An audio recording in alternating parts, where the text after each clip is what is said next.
Just when you think everything's all right, people start to come in and get in your ear and make you doubt everything that you once believed.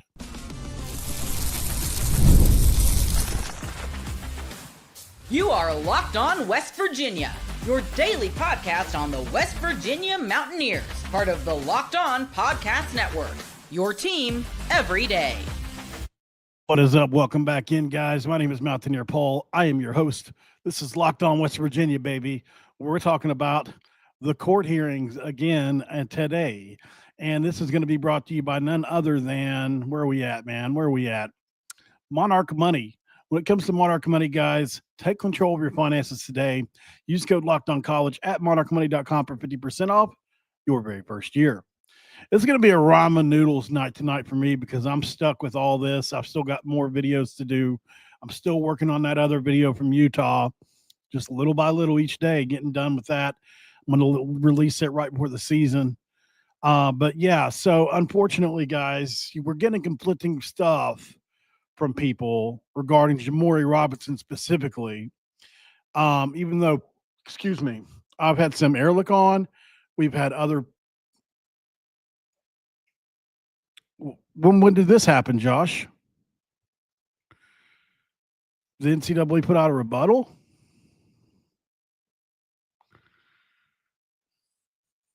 Well, look, Mike, somebody sent me something from Mike Casaza that said that WVU doesn't know. There are people saying that he is cleared. Now somebody sends me something saying that there's a rebuttal. So the reason I put damn is because can we just get a straight up yes from the source, whether that be West Virginia, Judge Bailey, or the NCAA? That one of those three would be great. Obviously, it's just a couple hours out from the judge's ruling. But I think in the immediate aftermath, we all assumed that he was for sure eligible, and I believe that. I mean, that's why I said on the show earlier. When though, I need when. I need the NCAA put out a thing pretty much accepting it does nothing for me, guys. I need to know when and where. I've been nose deep trying to read. I just read the 67-page document and I've got it broken down for everybody. So yeah, I'm to say the very least, I am frustrated. I'm assuming it's on the NCAA's page. Let me see. Oh boy. Okay, here's an NCAA's page. Let's see if they put something out here. I'm not seeing anything from them on X. Somebody tell me something here. Casaza's tweets from 22 minutes ago. I will do that. Mike Casaza. All right. Sorry, guys. I wasn't expecting to get hit with this right away.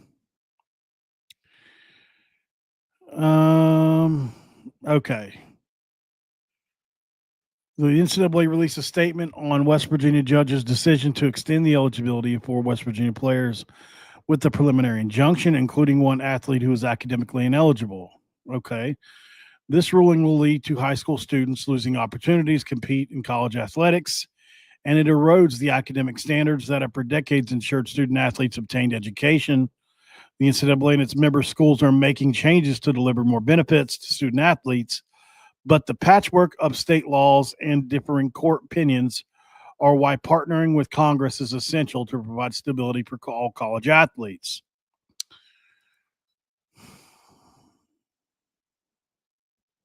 Yeah, this would seem to be, you're right, guys, an admission of, wow, this is interesting. Obviously, I'm going to have to change the thumbnail and title of this video, and I apologize to everybody. I hadn't seen this. I'll change it as soon as we're done. But I guess let's make it a celebration. We're celebrating now. I didn't know. Thank you guys for letting me know. Obviously, we will restart the stream here at 5 minutes. If you're listening on audio, you're going to have to hear the beginning of this, obviously, but it's a winding road, baby. It's a winding road, and that's okay. I could give Jimmori a call, but I don't know if he would pick up. At the end of the day, congratulations, Jimmori. This is a big deal. We've got clarity. Everything I was just asking for happened. Forgive me if I don't know everything that's going on all at once. And Dylan, I blame you because you didn't tell me 22 minutes ago. You were giving me other stuff. You were giving me WV sports stuff. It's Dylan's fault in the chat. Everybody go after Dylan. I'm just kidding. Just kidding. It's hard to be one person sometimes. I have help a lot, but sometimes, anyways, let me see. Everything I was going to say. So, okay, here's what we'll do. I'll go through. What I did was I went through and made some notes as to what the judge said, because I wanted to dig a little deeper and see exactly what he disagreed with on the NCAA. I think this is a situation where the NCAA is losing its grip, obviously. It's pretty obvious now, right? And the fact of the matter is, all that conflicting stuff that we were hearing, no longer conflicting. We've got positive information here. And that's great, because I was thinking, in my mind, what I was thinking possibly could have been the next step was the judge would have to further amend his ruling and include the academic part. And I wasn't sure that he would do that, honestly. So let's go ahead and share a screen with you really quick, and I'll show you what I have right here. So I ran this thing through Grok after I read through the 67 pages. And so I asked it to give me every player. So let's see if it did that. If not, I have basically from memory what happened, but it says the judge notes a misspelling of Jimmori Robinson's name. That's interesting that that's in there. In the factual background, Robinson attended Dodge Community College in 19 and 20. He then attended Monroe College in 2021 academic year, but did not play the football season as it was canceled due to COVID-19. He then transferred to UTSA in 21 and 22, and then in 22 to 2023, 2023, 24, and 2024, 2025 academic years. But he was granted a red shirt for 21, 22. He played on the football team in 22, 23, 23, 24, and 24, 25. He's now enrolled at West Virginia University. Can you imagine, guys, trying to be the judge and going through all this? I mean, this is insane. Because the judge announced a waiver December 2024 for players whose eligibility who ended due to time at non-NCAA institutions, Robinson withdrew his name from the NFL draft and attempted to join the West Virginia football team, believing the waiver applied to him. Through WVU, he sought but was denied a waiver to play a fourth year at the NCAA institution, which we know happened. He appealed that decision but was denied again. The judge provides a chart summarizing his eligibility, which is all that different stuff we just went on over, and also how the time was strengths to 5 years, the 5-year clock, right? If you're not familiar with the 5-year clock, it's just as soon as you enter college and play football that first year, you got 5 years from that day. That's what is being challenged here. They're saying it's anti-competitive, and it basically prevents some players, because life happens, from figuring this stuff out. It also says the judge concludes Robinson wants to play in the 25-26 season, but has no remaining eligibility under NCAA bylaws due to his time at Dodge City, and a non-NCAA JUCO, counting as 1 year of collegiate competition under the challenged rules. Like the others, he believed the December 2024 waiver applied and withdrew from the NFL draft. In the analysis, the judge groups him with the others, finding a likelihood of success on the merits under the Sherman Act, as the challenged rules, including those affecting his JUCO time, are anti-competitive in the NIL era. The judge finds irreparable harm for him and others, as denial of play opportunity is irreparable, especially with NIL and exposure benefits. The judge concludes the balance of equities and public interest favor him and others, granting the injunction. The judge orders the NCAA to declare him eligible for the 25-26 season at West Virginia, and enjoins the enforcement of the rule of restitution against him in West Virginia. That's a big deal.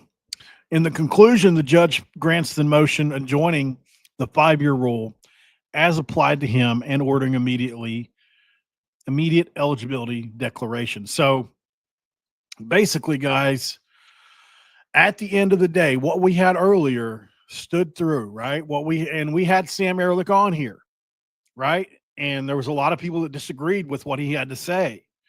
I'm not a lawyer, right? But there was a lot of people who aren't lawyers that were disagreeing with what he had to say at the end of the day, right? So it's fine to disagree with people. I mean, that's what this social media, YouTube, this whole thing, like it's part of that.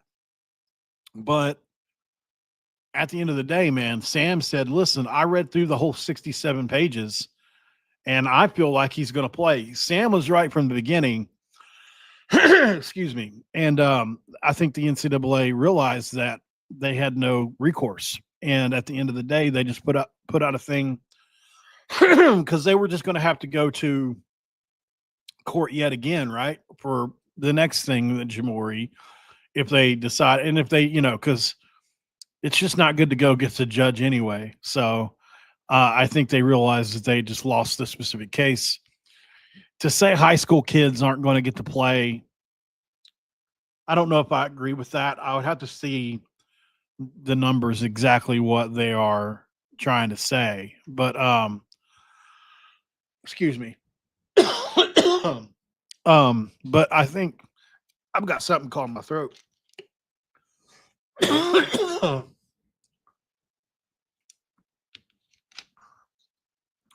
I don't know, guys. I apologize for that. So, at the end of the day, I think the NCAA realized that, and they have acted accordingly, as they've just released a statement not even 22 minutes ago, saying exactly that. That it's going to. But I would love to see what they're talking about with high school players. It sounds like they just. Somebody explained to me how high school players are going to be denied opportunities. There's no scholarship limits, right? I don't know. Maybe down the line there'll be a bottleneck somewhere, but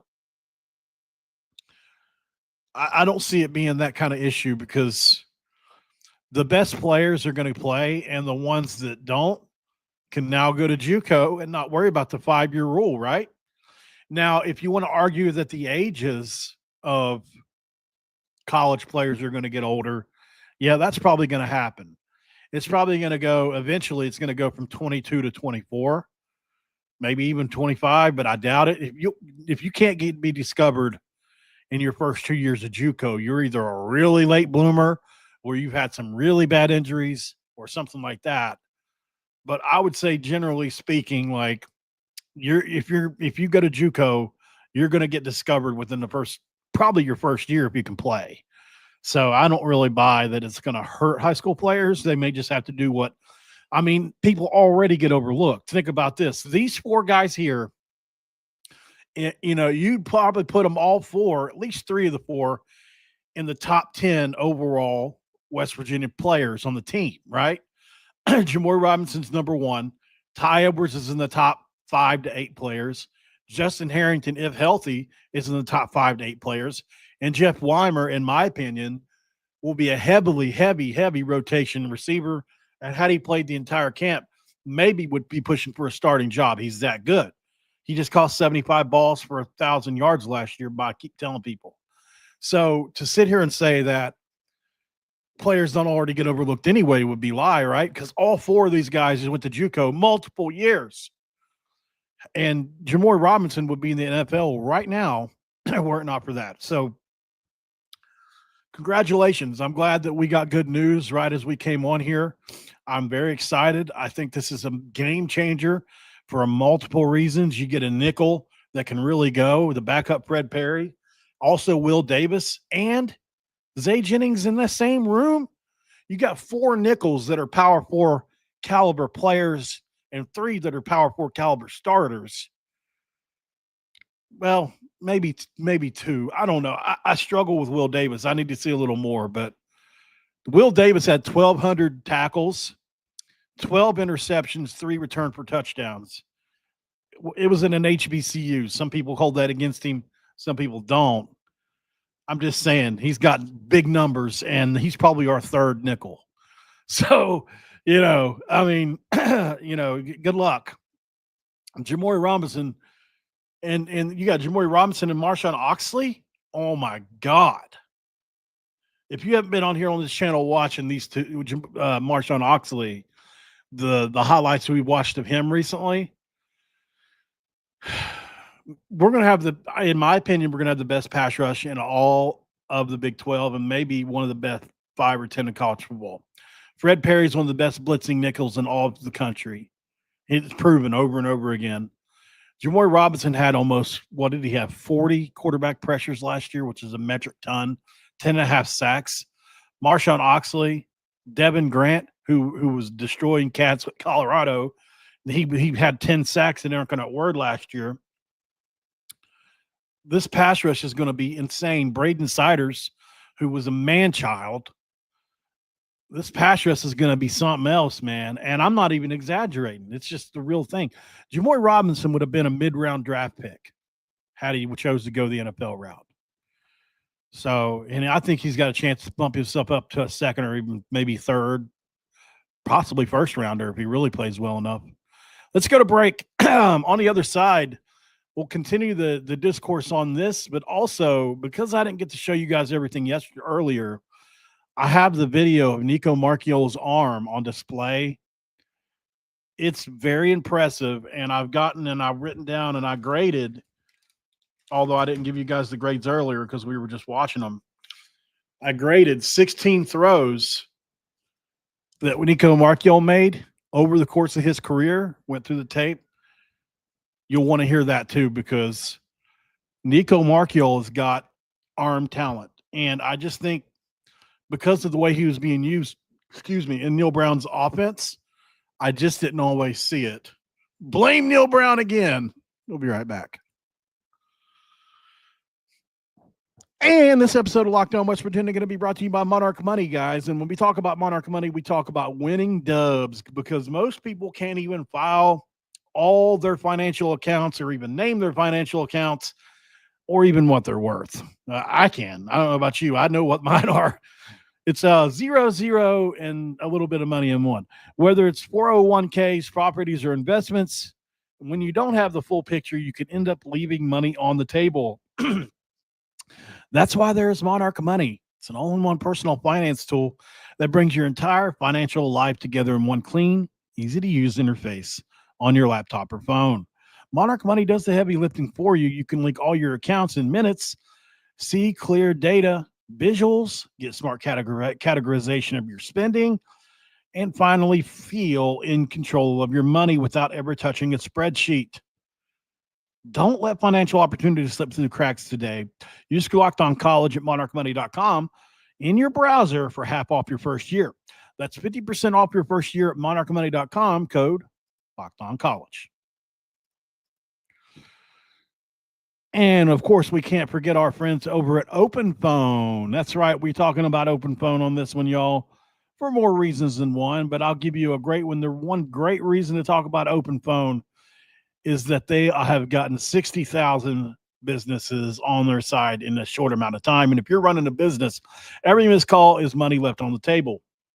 Think about the last time you needed a service. If the person didn't answer right away, did you wait? Or did you just hang up? Probably not. You moved on. Well, that's why you need Open Phone, because if you never miss an opportunity to connect with your customers, you're probably going to make some money, right? Well, Open Phone is the #1 phone system designed to streamline and scale your customer communications. Do you juggle 2 phones? I got 2 phones. I'm not going to say the rest of it.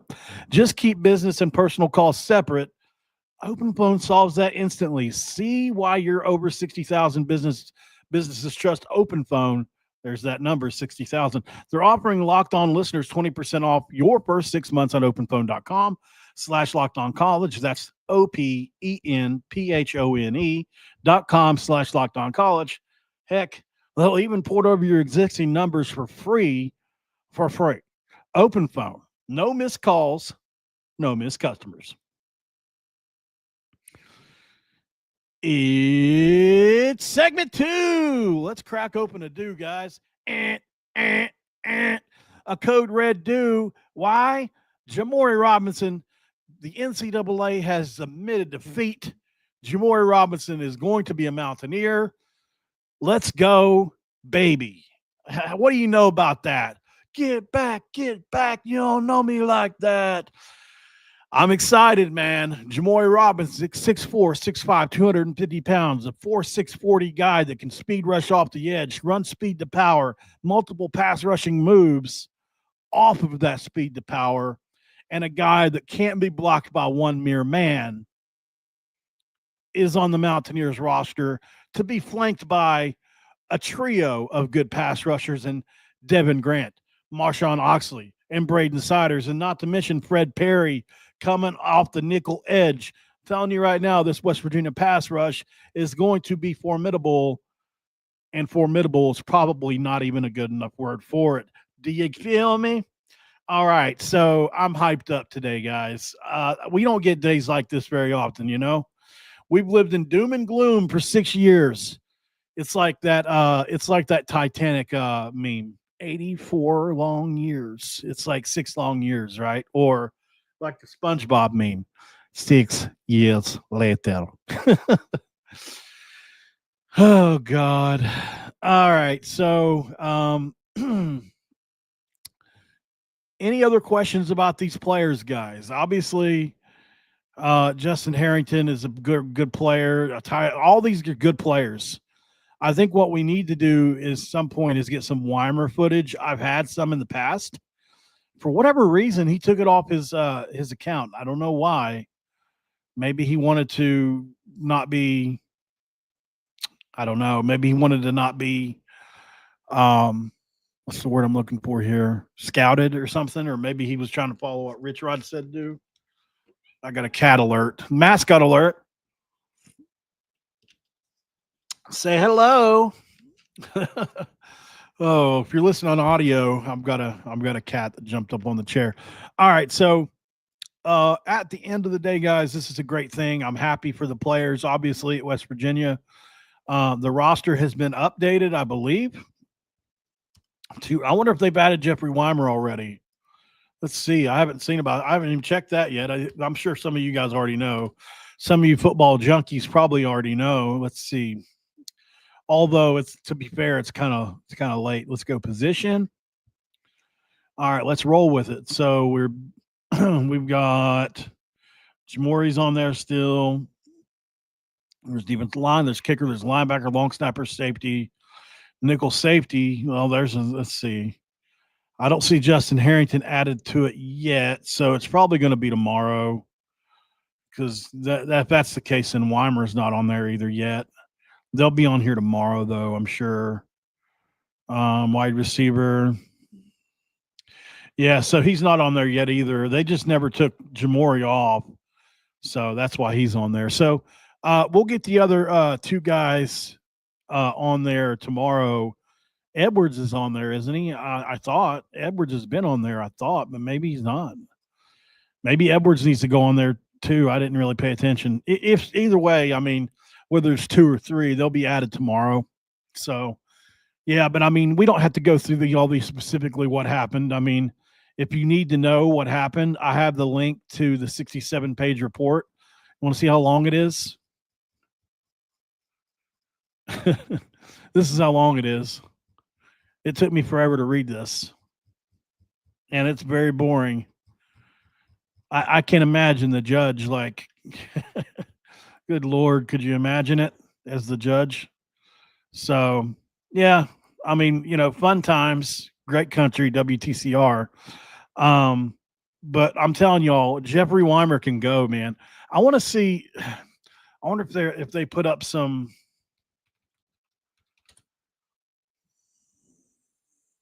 Okay. Let's see. There's Jeff Weimer who follows me. That's always great to see. I forgot about that. So he's got that video of him running routes on there. What's this? Yeah, that's something from like JUCO. Yeah, that doesn't really count. Okay, well, no worries. I guess what we'll do is let's go to break. We'll come after break and let's do this. I graded 16 big time throws from Nicco Marchiol, and I'll break them down with you right after this. Stick around. This is Locked On West Virginia. And this episode of Locked On West Virginia going to be brought to you by Prize Picks. We talk about Prize Picks because Prize Picks, you can't get a prize if you don't pick, guys. So this episode brought to you by Prize Picks, daily fantasy platform that lets you turn your football predictions into real rewards. Preseason is already heating up and college football is not far behind. Whether you got your eye on big name quarterbacks, breakout running backs, Prize Picks makes it easy to get into the game. And look, it's simple to play. You just make two or more or less on 2 to 6 player stat projections. If you get your picks right, you could cash in and win up to $2,000, 2,000 times your money. Download the Prize Picks app today and use code Locked On College to get $50 in lineups after you play your first $5 lineup. That's code Locked On College to get $50. Pretty easy stuff. And of course, we can't go away without talking about our buddies over at FanDuel, right? FanDuel has always been here with Locked On, and August 26th is officially FanDuel Futures Day, a brand new holiday for football fans who live for bold projections and preseason hunches. For just 24 hours, FanDuel is giving you deals, baby, on NFL season predictions. So whether you're calling your MVP, eyeing a long shot division winner, or ready to call your crown your Super Bowl champ before week 1 even kicks off, this is your moment. Visit the FanDuel app today and start planning your future bets now, because Futures Day is one day and one day only, and you can do it at FanDuel where you can run your game. It's segment 3. Let's go watch a little Nicco, guys, together, you and I. We watched some of these earlier. I'm not going to stick around. I'm not going to stay on the throws as okay. If there's one AI, let me turn that off for a second. But what we'll do is we'll go through and I'll tell you my grades for the Nicco throws. Okay. And I made it really simple. I gave him A, B, C, or D. He has no F's. And these are all highlight throws for the most part. So none of them are going to be bad, to be honest with you. But there is levels to it. Okay. And I'm going to be pointing out some things that he does really well. And I mean, like, really well. Nicco has a bunch of arm talent, which, I mean, I'm not shocked to say that or to hear that or to know that. It's just that I think I forgot how advanced he was.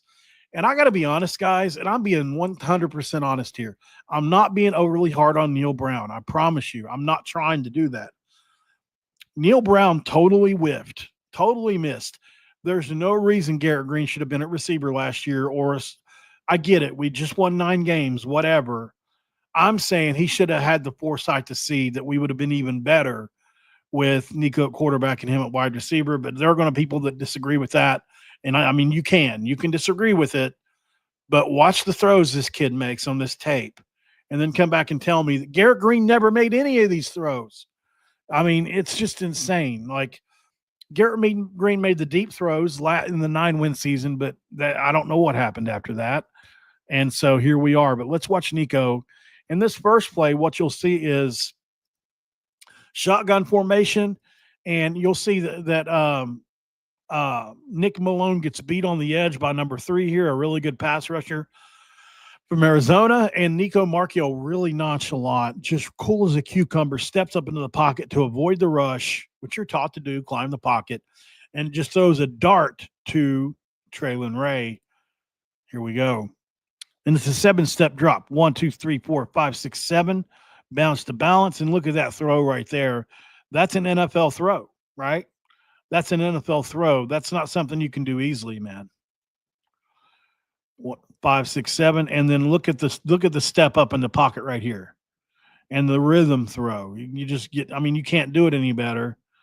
And great job by Traylon Ray. He was a big loss for us. The more I watched this tape, the more I realized how much better he was than I gave him credit for. I know he was really good. It's just, you kind of I put guys out of my mind, Here's another great, this is a big time throw Oh, by the way, that first throw, I gave that a B from Nicco Marchiol. This throw here is also a B from Nicco Marchiol. It's hard to get A's, man. A's are like just he's got a couple on here. We'll show them to you when he gets them. But just the go ball like this with no pressure to me is just a B because any Power Four quarterback should be able to throw this, right? So, I mean, this is, and if you look, like it's a pocket. He's got a little tiny bit of pressure, but that's not nothing to deal with. So, just my personal opinion, though. This here is a B, but it's in my opinion a better B because of the velocity he puts on the ball. If you put a thing on the ball, this might be the hardest ball he's thrown. I haven't seen him throw one that's hard at West Virginia. I remember watching it on the broadcast, and I thought, oh, my God, there's that arm talent. Watch this ball zing in there.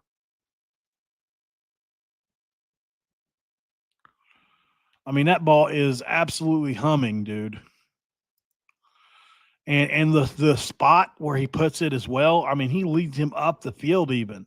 Instead of this way, he leads him up this way. Great throw, man. I really loved that throw. And I normally don't get too crazy about those kind of throws. Obviously, we know about this run. We've been shown a million times where he runs over Rucker, which was Oklahoma State's best tackler. So that's a big deal. I feel like, as you can see him come down from that safety spot here and try to meet Nicco in the hole. Boom, get down on the ground. No shot. One thing I noticed with Nicco when he runs, and I'll show you on a couple plays, I don't know if it's his knees not getting up high enough or what. He trips quite a bit in the open field sometimes. I've noticed over the years he's done that. Here's the first A throw from Nicco. So this is an anticipatory throw. If you look at when he starts to release this, first of all, he puts them in motion. They're in zone, right? How do you know they're in zone? Because nobody followed the motion guy, right? That's pretty simple. That's like the easiest way to know. When you put somebody in motion, does anybody they didn't even adjust really. So everybody's in zone. And then you see here, he's letting this thing loose. The referee's right here. Then you got these three guys here. And where he puts this thing is just in a great spot, right over two linebackers and in between the safety. A great second window throw from Nicco Marchiol. That's an A. This is an A for sure. And it's against Kansas State. When you see it from that angle, it kind of does it a little bit of justice. But this angle here is where it really is like, okay. The velocity on it and everything, it's a great throw. No, that one's not. That one's just a random throw. I have to start looking at which ones are which here. Yeah, this is also a B throw because it's the perfect pocket, in my opinion anyways. No pressure. You just got to throw it down the seam. We're talking about, could I do it? No. But I mean, we're talking about a Power Four quarterback. This is just a run. All right, so we go from there to here. Nice little play fake. And then you're layering that one in. Here's another A. The reason it's an A is because the placement, the ball placement. You look at the ball placement here, and he's putting this thing on the back shoulder to the tight end, and he's releasing it kind of early. And you see, he'll notice number 10 at linebacker, his eyes. Is it number 10 at linebacker? I can't tell. Maybe it's 13. I thought it was 10. It's 13. Okay. But I mean, when you see it from the end zone shot, you get a great perspective on it. This is Jaheim White wearing number 22. So this isn't even last year. This is what I'm saying. Some of these throws, he's been able to make these for a while now. But I mean, you look at this route by Colt Taylor. It's just a natural, not quite a natural rub, but it's like they're close together. It's supposed to confuse these guys. It doesn't really do that. But Cole, look at the space he's got here. Nicco sees that, so he just leads him away from the defender and puts it right on that right shoulder, right? It's what we call a back shoulder throw. Very unguardable, but they're not always easy because the timing you have to make them in. Yeah, this is just to me. This is just a C. It's just a throw in the middle of the seam with it was wide open, busted coverage here. I don't know exactly what happened. This looked like West Virginia when I watched it. Like watch him just seep through right here and nobody covers him. I think it's the Rodney Gallagher motion. If you go back and watch the Rodney Gallagher motion, because Rodney comes in motion and then reverses back out, and it confuses the guys here for whatever reason. I don't know why. So here he comes in motion. They shift. He comes back out of motion, and they don't quite get shifted back. This guy didn't get back in the right spot. That guy didn't get back in the right spot. So they all seem to think the play is going to Rodney, but it comes to Traylon, who just seeps right behind him. I mean, look how it's probably this guy's fault for the most part because he doesn't get enough depth right on the drop. I mean, because look how much space there is. There's almost exactly 10 yards between them. I mean, that's just such an easy throw for a quarterback.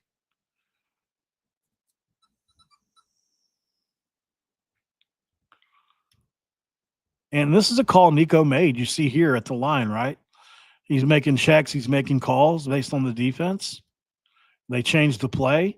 He goes in motion. Like Nicco made this call based on what was out there. So, that's pretty cool. This is an A, probably an A plus. If you look at this play, why is it an A plus? So he's on the opposite hash.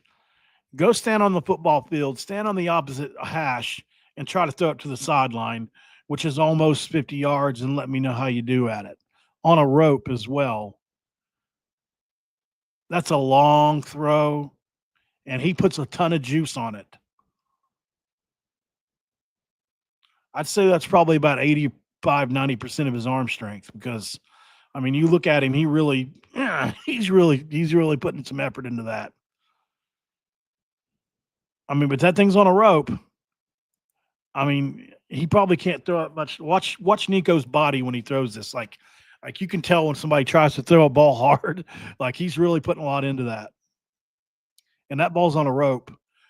Oppo on the other sideline. That's an A plus to me. That's a really hard throw to make.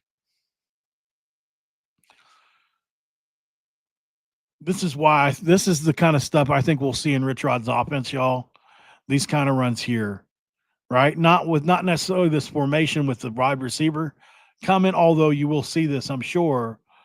It will be run similar to this, where you see him getting upfield and scoring from that kind of. It's gonna be fun. It's gonna be fun. Like I'm so glad I got this tape because I was able to see him in so many scenarios.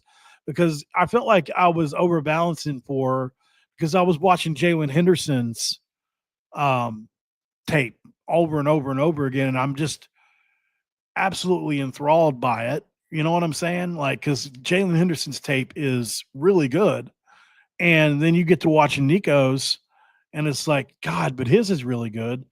And I still stand by. I still think I give the edge to Nicco.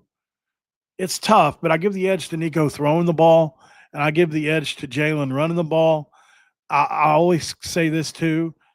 Nicco's still a tougher runner, and maybe Rich Rod prioritizes that more. Jalen's a little more elusive and faster. It's really all about what the offense needs. I don't have a clue. I think we can win with both. We might even play both in different kind of games and packages. But I think, for now, I think it's Nicco. I think the writing's all over the wall. I think that we can win with Nicco. I think this offense is built for him. And if Nicco doesn't work out, I think we'll be okay with Jalen. But I think Nicco will go out there first. But I think that Jalen will also play against Robert Morrison, so Max might even as well. Because if you look at some of the stuff we've seen over camp, Max Brown has made several big throws in camp. And Max Brown has the most arm talent of all of them, including Nicco. So, it's like I'm not talking about decision making now. Don't get them confused. I'm just talking about from a pure throwing standpoint. Max Brown probably the best thrower of them all. Although I'm hearing Scotty Fox might be that, but I would say Nicco probably gives you the best of everything from a toughness. He runs fast enough and throwing. Like he does everything, and he can improve all this with the comfort in the offense, right? That's the thing. He's never had a chance to, we don't know what he can be. We don't because he's never played for more than 2 games or 3 in a row. So how do we know what he's going to look like in an offense? And imagine in a fast offense, what's he going to look like? I don't know. We're going to find out. Is that Letty Brown? No, that's CJ. This throw here is just we can give it a B, I guess. C. It's not that it's not hard. It's not that it's just not a hard throw, It's just a slant. So, let's keep going. There's hey, look, and we might actually see this connection, right? Jaden Bray, baby. What do you know about him? Nicco really put some mustard on this throw. That's the problem too. Did you notice in Neil Brown's offense, this was the only route concept you saw that Nicco throw? Slants, outs, and the bubble screens and the little quick stuff. Like there was no downfield passing game with Nicco in. I don't know why, if he didn't trust him to do it or what, but maybe we didn't have the personnel. But if you look at it, look at Jaden Bray one-on-one with people. He does a great job in showing his hands, and soft hands. And then surprised he didn't break that tackle. But yeah, we know we won this game. This is a game that Nicco won for us. So, this is all good stuff. Really proud of Nicco. Really looking forward to see. And this is a tough throw, but I give this one probably an A because of the hand right on him. You look at where he's at when he releases this. Oops, sorry. Let's see if I can go back.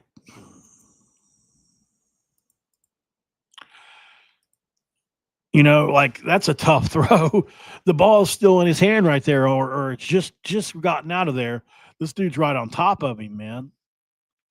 So that's not an easy throw under the circumstances. Here's another angle of it, I guess. Yeah. Yeah, that's probably the better angle. See if I can pause it at the right time now. So, he's got the ball hung back, and this dude's right on him. So I feel like that's a pretty good throw. But, you're going to have to be able to do that. Texas Tech.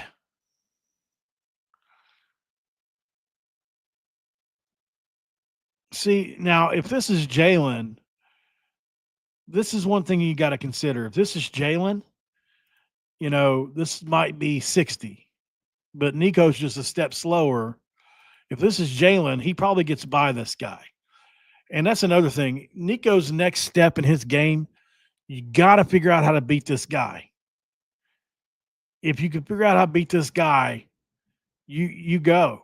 You're gone. You're going to at least get up to the 30, right? 20 more yards probably, maybe more. Nicco did a great job there. I'm not complaining over that. I'm just saying, if you really want to go next level, Pat White is gone there. There's no chance. No chance a guy catches him there. That's what we need for this offense to be the next level special, Just showing a different angle of it. And I love the little pump fake. It didn't work at all. And you could probably argue that based on the leverage, he took the wrong angle, didn't he? If you take the outside here instead of the inside, because look at the leverage this guy's got. Why don't you use your block? Look at Cole. Look how he's set up here. Perfect position. Now, you do have 8-7 right here, but I think you could have probably snuck around him. And instead of having to avoid him, you could have went around this way and dealt with this dude on down the field a little bit. it's easy to critique it after the fact, but I mean, you know, because he didn't see him till late, and it was a good tackle. Okay, let's keep on going. Yeah, here's one of those ones. I've seen Nicco do this so many times, y'all. He trips over his feet. I've seen him do this at least 10 times where he'll get into the open field. And I don't know if it's because he's excited or what, but like nothing trips. He trips himself here. Nobody touches him. You know what I'm saying? I don't understand it. I don't know why it happens. It's a weird thing. Anybody have an explanation?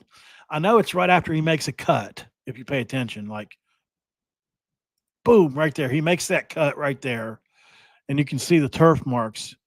And then as he keeps, but takes 3 steps after that, and then look, and then he's just tripping. I mean, you got 20 more yards in if you just don't trip here. I'm just not sure why he tripped. I mean, I could see the big skid mark right there on the turf. Maybe that's why. But like, if you watch enough Nicco tape, you'll see like that happens to him sometimes. I remember that play. That's just a hardly, and this is probably another example of, this is probably a play I would like to see Nicco soften up a little bit on. Like, look how hard he drills this thing in. He's like 5 feet away. I mean, he made the catch, and you're supposed to be able to catch it. So, I mean, it's just a very small critique. We're talking about things that he can do to get to the next level, right? This is K-State. Yeah, this is one of his worst throws, I think, on here, if I remember right, because it's either on Nicco or it's on Huddy, and I can't remember which. If you pay attention to it, look at Huddy. See Huddy moving this direction. Like I think it's on Nicco, because if you see Huddy, he's moving this direction naturally away from the defender, and Nicco leads him back into the defender. And for whatever reason, it's probably just a misfire or a miscommunication. It's one of the two. But you can see he's got to hop back in for the ball, right? So if we watch it in succession here, watch Huddy cut this way, but have to hop back in for the ball. So it's a very small thing, but it's the difference between maybe 5 or 10 more yards if he leads him back out that way.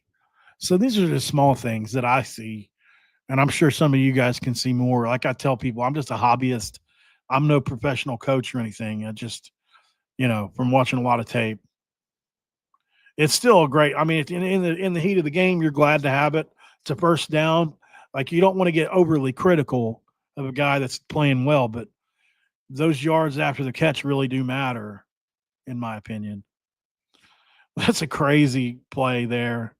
Long developing. I don't know how many of these we'll see this year because of the offensive line. I'm really curious to see how our offensive line is going to hold up. But I say this is another B. That's a throw that FBS quarterback should be able to make. That is an A. That's a great throw, man. It's a deep seam.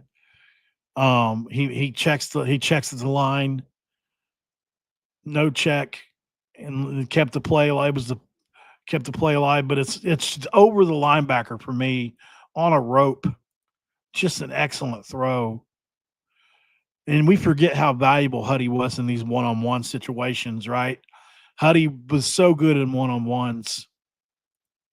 But, I mean, over the linebacker here, the leaping linebacker, and just a perfect breadbasket throw. And it looked like a really catchable ball the way this one came in. Look at the softness of it as it comes in. A really catchable looking ball in here from Nicco. And an A throw. Did that get tipped? It did. That's why it looked catchable. Okay, that's why it looked so catchable as he got it, because it was tipped. I just now saw that. So it makes you wonder, Where's this ball end up if it doesn't get tipped? Does it get there faster or is it intercepted? I wonder. Let's see. If he doesn't intercept it, it's hard to say, isn't it? He's probably still going to catch it. I don't know. It's a tough one. I have to change that back to a B, I guess. I don't know. It's a weird one there, guys. Still, got the completion. This is a great play call from Neil Brown. I remember this play. I love this play call. This is one of my favorite plays we ran at West Virginia. Because you've got the running back starting over on the left hip. You motion him over to the right hip. Then you fake the toss, which if you watch the linebackers on the fake toss, they bite, right? They both step down. Now, look, you've got people behind backers. They're trying to keep down. They're trying to make up ground to get back. And then you just sneak Cole Taylor out. And this guy's got to make a choice. Who do I take, him or him? He chooses him. Cole Taylor sneaks out the back. He chooses Cole Taylor. He chooses him, and Cole Taylor blocks him. So it's a great play design, especially whenever the defense is aligned like it is so strongly to your strong side, right?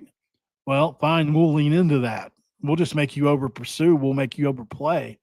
Well, that's why they did it. They saw they're already over here. We might as well bring him over and fake the toss that direction, and we'll just use their aggression right up against them. Great play call.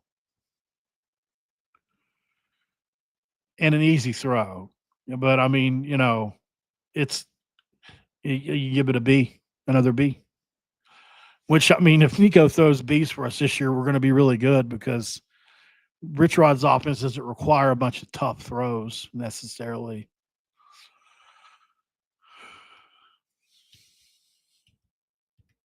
Where are we at here? What number are we at? 1247. We got a couple really good throws coming up. Here in a minute. Where are we at? 1322. Yeah. So we got a couple coming up here after this that are really big time throws, in my opinion. We kind of got to get to them. Yeah, here's one here. This one's dropped, but it's not on Nicco. It's the sun, I think, maybe. I'm surprised they kept it in the reel, but you see it on this angle here. And it's the second read. But, I mean, it hits him right in the left hand. It's a little tad overthrown, but, I mean, I think the sun played a part as well. Here's a couple good throws from Nicco coming up here. It's against K-State. It's after this one.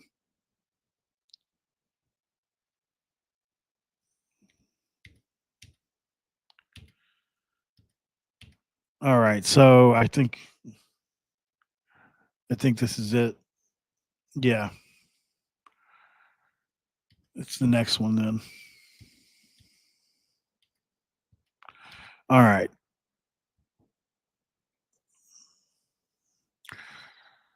Yep. So that's such a great play. I hate that it was dropped because it's not on Nicco at all. I mean, I give him an A for everything. Obviously, you get beat inside here and you just roll out. And this is where Nicco is going to be super fun to watch this year when he improvises. I mean, they're only going to get better as the year goes. You've got guys like Cam Vaughn, Rodney Gallagher, and you got Cam Vaughn, you got Rodney Gallagher, and you've got Man Singleton downfield, Logan Ramper downfield, and Justin Smith-Brown, which are all 4-5 or under guys that you're going to have to throw to, and others too. Jeff Weimer, who's just got cleared as a 4-5 guy. Like, you've got speed this year, and you've got guys that when the play breaks down, who are you going to go to? Well, you're probably going to look for either Rodney or Man, or maybe Armoni Weaver even, who's a really shifty guy. Because in plays break down, you want Jock Sanders, you want Tavon Austin, you want Darius Raynaud. So whenever the play breaks down, you don't have to worry about, because this was all, in my opinion, this was an epidemic that under the Neil Brown era, for whatever reason, we had 3 different wide receivers coaches in 3 different years, And for whatever reason, this happened over and over. There's no reason this should be a touchdown. Nicco Marchiol should have an extra 50 yards and a touchdown on his resume that's not there because a drop pass right in the hands. I mean, just insane. There's no excuse for it. There's literally none. It's not wet out. He did everything he was supposed to do on a play where you get beat inside and then you just roll out and then you make a perfect throw, rolling right, rolling left. It's just crazy, man. Who is that even? Is that Winston Wright? Like, that's who that looked like to me. Craziness, man. So, this is obviously throughout his entire career. Pretty crazy stuff. Who is that? Is that Winston Wright? Did they actually play together? I'm trying to figure out who number one is right there. Maybe somebody let me know, but that's a wild stuff, man. Yeah. Where are we at? 1643. Yeah, I've got this one circled, so I don't know what it is. Oh, yeah, that's what it is. It's that little shoulder shrug. He does this so well in the pocket. He doesn't get over. This is what gives me so much hope for Nicco.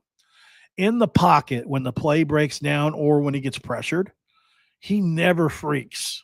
Like, he just don't freak. He's really cool, mostly because I think he's been quarterback his whole life. I mean, go look back at what he did when he was in high school. It's legendary stuff. And on this play here, he trusts the offensive line. He knows he's a big, strong kid. And it's just a simple fact of get off me and I'm going to make a play. I love it because a lot of quarterbacks freak out right here, right? You got a guy, he's on you. Nicco just steps up, pulls away, and makes a great throw to P-Pox. So can't be mad at that. And here's another one, man. Just an incredibly that's the throw that we saw in the beginning. I guess that's what I do. Start over on accident. Didn't mean to do that.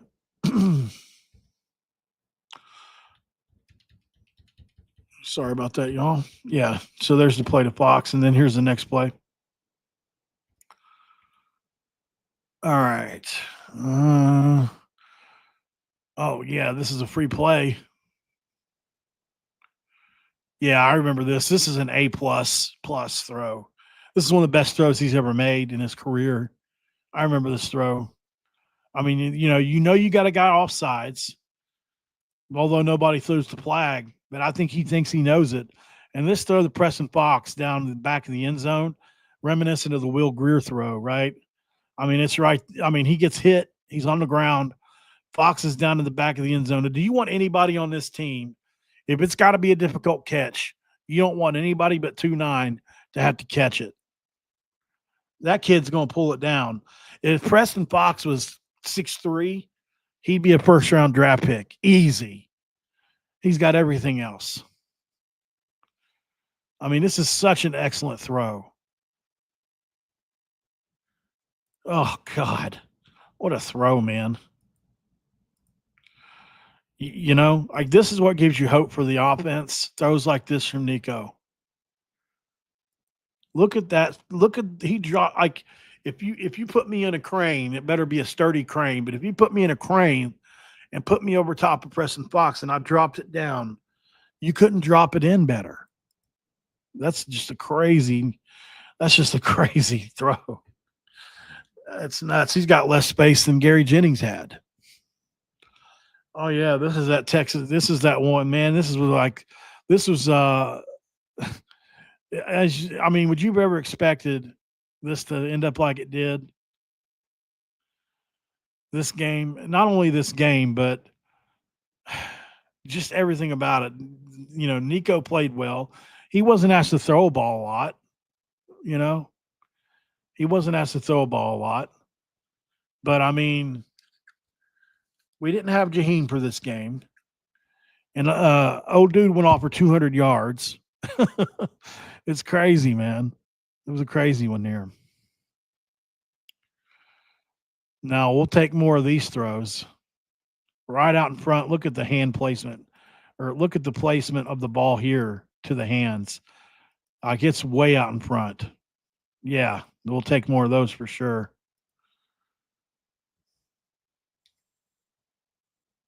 Yeah, that's how you get extra yards. You want to put them out in front like that.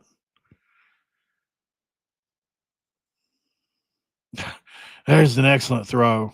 Goodness gracious. I mean, this is the kind of throws, man. That's what I'm saying. If Nicco ever gets enough reps to where he's in rhythm, he could really be dangerous for us and be a high percentage guy. Look at this throw. I mean, it's right off the breaking in route. But I mean, just he does such a great job on these in breaking routes of leading them upfield instead of diagonally across the field. And it just looks so pretty when he does it like that. Watch it go. He lead him up the field a bit off of there. Such a pretty throw. And it also protects him from 2-5 right there. Nicely done. Yep. Take that. You got the big motion over to the left side. Neil Brown in the motion. Pretty good stuff, man. And then he's so good. He's good throwing left, I'll tell you. He's so accurate throwing the ball to his left. God, our poor wide receivers are going to the NFL where every quarterback is right-handed and struggle probably. So that's the Nicco Marchiol highlight reel, guys. We went long on it, but I thought, you know what? Why not for this one? Had a fun time watching it. Hopefully you did too. Thank you guys so much for making Locked On West Virginia your first listen and for being part of the Locked On Podcast Network where we talk about your team every single day. Like the video, subscribe around here, man. I love doing stuff like this. Very fun to do it. Also repost the video if you're over on X, anything like that. And I'll see you guys on the next one. Make sure you check out Locked On Portal, and I will talk to you guys tomorrow. Congratulations to everybody that got approved today. I got to change the thumbnail. I'll see you guys tomorrow. Good night.